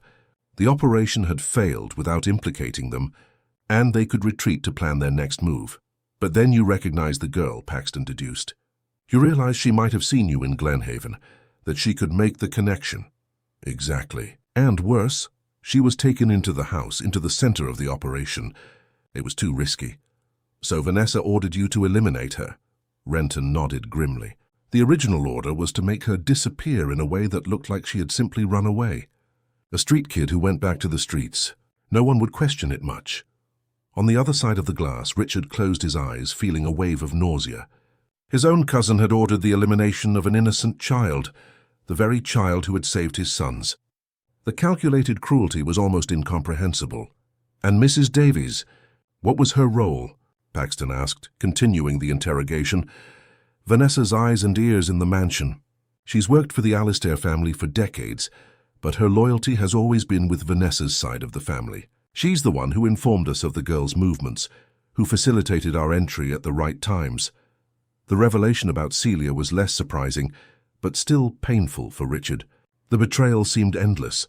People he trusted, who were part of his inner circle, conspiring against him and his newborn sons. The interrogation continued for another hour, with Renton providing operational details of the kidnapping, names of others involved in minor roles, and confirming that Vanessa had been the main orchestrator of the plan. But he persisted in his claim that there was someone else, someone Vanessa consulted and reported to, though he refused to identify this person, claiming to fear for his life. When the interrogation ended, Paxton joined Richard and Louisa in the observation room, his face a mixture of professional satisfaction and human concern. "We've already issued an arrest warrant for Vanessa," he informed them. "Teams are en route to Heathrow Airport in London, where she's due to land in less than an hour." "Do you think they'll get her?" Louisa asked. "If it depends on the speed and discretion of the operation, yes. If she has informants within the police, as Renton suggested, it's possible she's already been tipped off." Paxton hesitated, then added, "But even if she escapes now, she won't get far. Her face will be in every airport, port and border crossing in the country within hours." Richard remained silent, absorbing the implications of everything he had heard. When he finally spoke, his voice was laden with a mixture of pain and determination. "And this someone else? This person Renton refuses to identify." "We're working on it," Paxton assured him. "Based on the profile and circumstances, it's likely someone close to you, someone who would also stand to gain from the restructuring of the Alistair Empire that Renton mentioned." "An unfortunately long list," Richard commented bitterly. "We'll shorten that list," Louisa assured him. "I'm doing my own parallel investigation, cross-referencing public financial data, suspicious transactions, business relationships." "And Leah?" Richard asked, changing the subject. His concern for the girl was genuine. Amidst all the betrayal and pain, she had become a point of light, a reminder that selfless kindness still existed in the world. "She's fine, all things considered," Paxton replied. "She's a surprisingly resilient child, but she'll need psychological support, a stable environment, people she can trust." "She'll have all of that," Richard affirmed with conviction. "When all this madness is over, I want to give her the home she deserves." At that moment, the door to the room opened, and a police officer entered hurriedly, handing a note to Paxton. The commissioner read it quickly, his face hardening. "What is it?" Louisa asked, noticing the change. "Vanessa wasn't on the flight," Paxton informed them, his frustration evident. "Apparently, she made a last-minute change to her itinerary. We're checking all private flights that have left Edinburgh in the last 12 hours. She won't give up easily," Louisa commented. "Neither will we," Paxton replied, determined. Hours later, after giving his own formal statement and signing numerous documents, Richard was finally able to return to the mansion. The property, once a symbol of security and privilege, now seemed tainted by the recent betrayals. Police agents were still everywhere, collecting evidence, checking security cameras, interrogating staff. In the nursery, he found Leah sitting in an armchair near the twins' cribs, watching them sleep. Her young face wore a serene expression that contrasted sharply with the chaos of recent events. "They're beautiful, aren't they?" she commented without taking her eyes off the babies when she noticed Richard's presence. "They are," he agreed, approaching to stand beside her. "And they're alive thanks to you." Leah smiled faintly. Twice, Richard agreed. "First from the cold, then from the conspiracy." They stood in silence for a few moments, just watching the gentle rise and fall of the sleeping twins' chests. It was a moment of peace in the midst of the storm, a reminder of what truly mattered. "What's going to happen now?" Leah finally asked. her small voice revealing the uncertainty she felt about her own future. Richard knelt beside the armchair to be at her eye level. "That depends a lot on you, Leah. Legally, you're supposed to return to the shelter system until a foster family is found." Noticing the immediate panic in the girl's eyes, he quickly added, "But there are alternatives." "What alternatives?" "Well, considering everything that's happened and the role you played in my son's safety, I could apply for temporary guardianship. Eventually, if you wanted and if everything went well, we could consider something more permanent." Leah's eyes widened at the suggestion. "You want to adopt me? It's something to consider in time," Richard replied, careful not to create unrealistic expectations. "For now, I can offer a safe place, a stable life, an education, and all the support you need to recover from everything you've been through." Tears began to form in the girl's eyes, not of sadness, but of a complex emotion that mixed hope, relief, and a kind of cautious joy, as if she feared the offer could be withdrawn at any moment. I'd like that," she said finally, her voice almost a whisper. Richard smiled, feeling an emotion he hadn't expected, a sense that, amid all the betrayals and losses, he might be finding not just a guardian for his sons, but also a way to rebuild the concept of family that had been so brutally shaken. The moment was interrupted by the soft cry of one of the babies. Leah quickly stood up and approached the crib, her protective instincts immediately kicking in. With gestures surprisingly natural for someone so young, she picked up Raphael, rocking him gently. "Shh, it's okay, little one," she murmured, swaying him carefully. "We're here for you." Richard watched, amazed at the natural connection Leah seemed to have with the twins. It was as if somehow fate had intertwined their lives in a way no human planning could have foreseen. Richard's mobile phone rang, breaking the spell of the moment. It was Louisa. "Richard," she said without preamble, "we need to talk. I found something about the someone else Renton mentioned. You're not going to believe it." "I'm busy right now, Louisa," he replied, reluctant to leave the peaceful moment with Leah and the babies. "Can it wait until tomorrow?" "It can't." Louisa's voice was urgent. "It's about your uncle Augustus Alistair. I found suspicious bank transfers, secret meetings with Vanessa, and more importantly, he's on his way to your house right now." Richard's blood ran cold. His uncle Augustus, his father's older brother, had been his mentor and advisor since his parents' premature death. He was practically a second father to him. The idea that he could be involved in the conspiracy was unthinkable, and yet painfully plausible. Augustus had never hidden his resentment when Richard took full control of the Alistair empire at 25 after his father's death. In Augustus's view, he should have been the natural successor, not the inexperienced nephew. In the years that followed, he remained close, advising, guiding, and, Richard now realized with crystal clarity, trying to influence every major business decision. "When does he arrive?" he asked, adrenaline once again coursing through his veins. "He's already on his way. Maybe 20 minutes. I'll alert security. And Paxton?" "I've already informed him. He's sending reinforcements, but it will take time. For now, you and Leah are alone with the babies." Richard hung up, his mind racing. He needed to protect Leah and the twins at all costs, but he also wanted to confront his uncle, to confirm his part in the conspiracy. Turning to Leah, who was still gently rocking Raphael, he explained the situation as calmly as possible. "We need to move the babies to a safer place within the house, and you need to stay with them the whole time." "What's happening?" Leah asked, sensing the sudden tension. "We have a new suspect," Richard replied, already moving Michael's portable bassinet. "Someone I never would have imagined capable of something like this." Quickly, he organized a small makeshift bunker in the master suite, a room with more restricted access, reinforced doors, and an independent security system.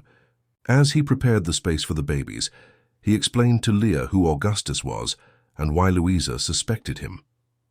"Does he seem like the kind of person who would do this?" Leah asked, settling Raphael into his new makeshift crib. Richard hesitated. No and yes. Augustus has always been ambitious, always believed he should have inherited control of the companies. But to go this far, to involve innocent children, it doesn't seem compatible with the man I've known my whole life. "People aren't always who we think they are," Leah observed, with a wisdom far beyond her years. I learned that on the streets. Sometimes, the person who seems most dangerous is the one who will help you, and the one with the kindest smile is the one who will hurt you. The mansion's doorbell rang.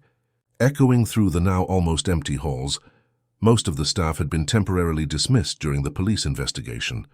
Richard checked the security system on his tablet, confirming the arrival of Augustus Alistair. "Stay here with the babies," he instructed, handing Leah a small communication device. "If you hear anything suspicious or if the babies need anything urgently, press this button." "I have the receiver." "Be careful," Leah urged, genuine concern in her eyes.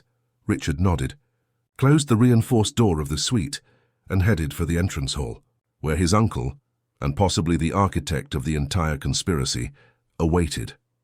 Augustus Alistair was a man of imposing presence, even at 67. Tall, with perfectly trimmed grey hair and an aristocratic bearing, he was impeccably dressed as always. Upon seeing Richard descending the stairs, he opened his arms in a gesture of apparent joy. "Richard, I heard the good news about the little ones. I came as soon as I could." He seemed genuinely happy, genuinely relieved. For a moment, Richard doubted Louisa's suspicions. How could this man, who had been with him through every important moment of his life, be involved in something so monstrous? "Uncle Augustus," he greeted, keeping a safe distance. "What a surprise. I thought you were in London for those meetings at the ministry." "I was, but I cancelled everything when I heard the babies were finally home. Nothing is more important than family, you know." Augustus looked around, noticing the absence of staff and the discreet presence of a few police officers in the gardens. "It seems you've had some hectic days around here." "You have no idea," Richard replied, carefully studying his uncle's reactions. "In fact, we've just discovered some rather disturbing things about the twins' kidnapping." "Really?" Augustus raised his eyebrows, genuinely interested. "Or just an excellent actor." "What kind of things?" "Why don't we talk in the office?" Richard suggested, indicating the way. "It's a long and complicated story." As they walked down the hall, Richard discreetly sent a message to Louisa and Paxton, informing them that Augustus had arrived and that the confrontation was about to happen. Paxton's reply was immediate. "Team is 10 minutes out. Keep him talking." In the office, Richard offered his uncle a drink, a rare whiskey that Augustus particularly enjoyed. It was a way to lower the man's guard, to create a false sense of normality. "So, tell me about these disturbing discoveries," Augustus requested, accepting the crystal glass and sitting comfortably in the leather armchair he always preferred during his visits. Richard sat behind his desk, maintaining an appearance of calm while his insides churned with tension and doubt.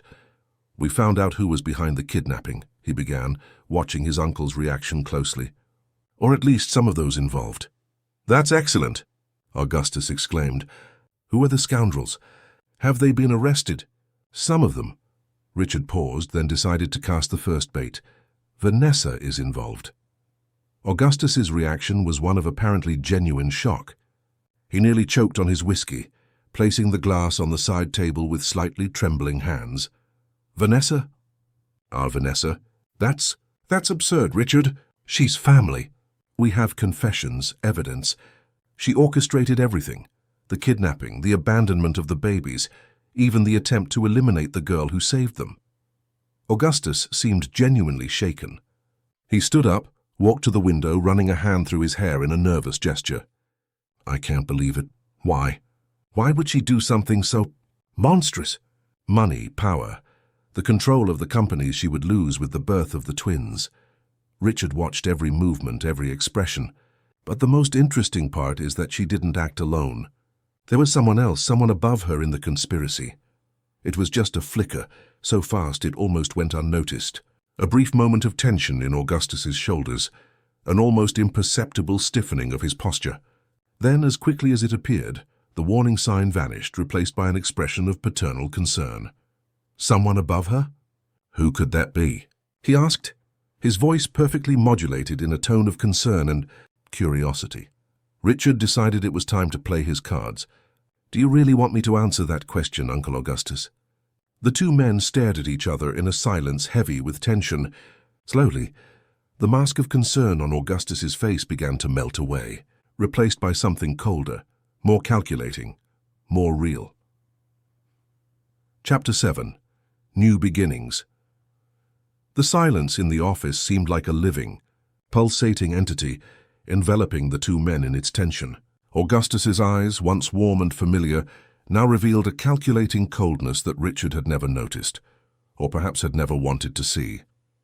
"It was always you, wasn't it?" Richard asked, keeping his voice steady despite the emotional storm within him. "All these years by my side, advising, guiding, waiting for the right moment to seize the control you always felt you deserved." Augustus adjusted the cuffs of his shirt in a meticulous, almost bored gesture. When he finally spoke, his voice no longer carried the familiar affectation of before. "You never understood how real power works, Richard. Your father didn't either. You both believed that running companies was just about numbers, contracts, products. You were always too sentimental and kidnapping newborn babies. Is that also how real power works?" Richard asked, anger finally breaking through his calm facade. Augustus made a dismissive gesture with his hand. "An imperfect plan executed by incompetent people. Vanessa is brilliant in business, but she's always been too impulsive. She never should have entrusted the operation to third parties." "The babies could have died," Richard insisted, incredulous at his uncle's coldness. "But they didn't, did they?" Augustus retorted, a faint smile playing on his lips. "Thanks to that little street urchin, an element no one could have predicted." The conversation revealed Augustus's motives, his resentment at not having inherited the Alistair empire, his disagreement with the changes implemented by Richard, following the ideas that Clara, his late wife, had always championed. "You know you're not walking out of this room a free man, don't you?" Richard asked. "The police are on their way. We have evidence, witnesses. Even Renton has already confessed." Augustus laughed, a dry, humorless sound. "That incompetent. He knows nothing that can directly connect me to the case. I always worked through intermediaries." Richard then revealed that Vanessa, Augustus's main accomplice, was at the station giving a full confession. Augustus's face paled as he realized he was cornered. In a desperate move, he pulled out a gun and pointed it at Richard. "Enough talk," he declared. "You're going to call the station now and order Vanessa's immediate release." At that moment, the communication device in Richard's pocket buzzed, Leah's signal. Seizing a moment of his uncle's distraction, he knocked the heavy desk lamp over on him, diving for cover. The shot Augustus fired missed Richard by inches. Before he could aim again, the office door burst open, and National Crime Agency agents stormed the room led by Commissioner Paxton. "NCA, drop the weapon," the commissioner shouted. Augustus, however, did not surrender. He pointed the gun at Paxton, but before he could fire, he was hit by the other agents, collapsing onto the Persian rug. Richard ran to the master suite, where Leah was waiting with the babies. The girl was sitting on the floor between the two makeshift cribs, softly singing a lullaby. "Did it work?" she asked, standing up. "It worked perfectly," Richard assured her, hugging her tightly. "You were incredible once again. Is it safe now? Is it really over?" "Yes," confirmed Louisa, who had followed them. "Augustus has been arrested. Vanessa is cooperating with the police. All the main players have been identified and will be prosecuted." 3 months later, the Alistair mansion was transformed. The heavy curtains had been replaced with light fabrics, the austere furniture with more modern and comfortable pieces. The oppressive silence had been banished, replaced by music, laughter, and the occasional healthy cry of the growing twins. Richard, once a workaholic executive trapped in grief, now divided his time between his restructured business and his new family. Leah flourished in a safe and loving environment, attending a special school and developing an interest in psychology and social work. On that spring afternoon, a small group gathered for the formalization of Leah's adoption by Richard. The social worker extended the final documents for signing. "Does this mean I'm officially an Alistair?" Leah asked, her voice thick with emotion. "It means we're officially a family," Richard corrected gently. "Something we already were since that night in the snow, when you chose to save 2 strangers instead of protecting yourself." 2 years later, Leah, now almost 15, was speaking at a conference at the largest university in Edinburgh. Invisible Children, Rethinking the Child Protection System in the UK, had drawn a packed auditorium. "My name is Leah Alistair," she began, "but for a long time, I was just another invisible girl on the streets of Edinburgh. No name, no rights, no future. Today I'm here to share my story, not because it's exceptional, but because it shouldn't be. At the end of her speech, she announced the creation of the New Beginnings Foundation, funded by the Alistair Group and dedicated to reforming the shelter and adoption system in the UK. The ovation was deafening. In the crowd, Louisa Oliver, now the director of an award-winning documentary series, and Commissioner Paxton, recently promoted, applauded with pride. As she left the venue, an elderly woman approached Leah. She had worked in the kitchen of the shelter where the girl had lived and regretted not having done more to help her. "Your foundation," the woman asked. "Do you think people like me, with no education, no money, can help in any way?" "Absolutely," Leah affirmed. "Sometimes all an invisible child needs is for someone to truly see them. That doesn't require money or degrees, just an attentive heart." In the car on the way home, Richard noticed Leah's distant gaze. "What are you thinking about?" he asked. Leah smiled, looking up at the blue Edinburgh sky. "I'm thinking about all the other Leahs still out there, waiting for someone to see them. And thanks to you, more people are looking now," Richard replied, full of pride. "It's a start," Leah agreed. "Just a start." The invisible girl had become a guiding light, not just for her own family, but for an entire country that was slowly learning to see its forgotten children.